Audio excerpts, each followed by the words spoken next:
CM Vijay ఎదుర్కొన్న 5 వివాదాలు. కేవలం సినిమాలోనే కాదు, రియల్ లైఫ్ రాజకీయాల్లోనూ దళపతి విజయానికి షాకుల మీద షాకులు తగిలాయి. సీఎం అయ్యే దారిలో ఆయన ఎదుర్కొన్న 5 పెద్ద వివాదాలేంటో తెలుసా? 1. కరూర్ వివాదం. సెప్టెంబర్ 2025 విజయ్ కరూర్ ర్యాలీలో తొక్కిసలాట జరిగి 41 మంది చనిపోయారు. వెంటనే స్పందించలేదని విజయ్ తీవ్ర విమర్శలొచ్చాయి. 2. భార్యతో విడాకులు. ఫిబ్రవరి 2026లో పెద్ద షాక్. 30 ఏండ్ల పెళ్లి బంధానికి ముగింపు పలుకుతూ భార్య సంగీత విడాకుల పిటిషన్ వేశారు. విజయ్కి ఒక నటితో సంబంధం ఉన్నట్టు ఆరోపించడం పెద్ద సంచలనం. 3. త్రిషతో అనుబంధం. నటి త్రిషతో విజయ్ ఎఫ్ఐఆర్ పుకార్లు రాజకీయాల్లో హాట్ టాపిక్ అయ్యాయి.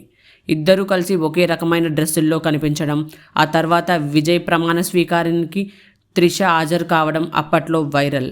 4. Cinema leak. విజయ్ ఆఖరి సినిమా జననాయగన్ సెన్సార్ చిక్కుల్లో పడటమే కాకుండా ఎన్నికలకు కొద్ది రోజుల ముందే ఆన్లైన్లో లీక్ అయింది.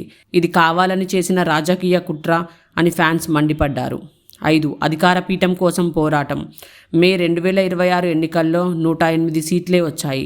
మ్యాజిక్ ఫిగర్ 118 కోసం పొత్తులతో పోరాడి చివరకు మే 10న ముఖ్యమంత్రిగా ప్రమాణ స్వీకారం చేశారు.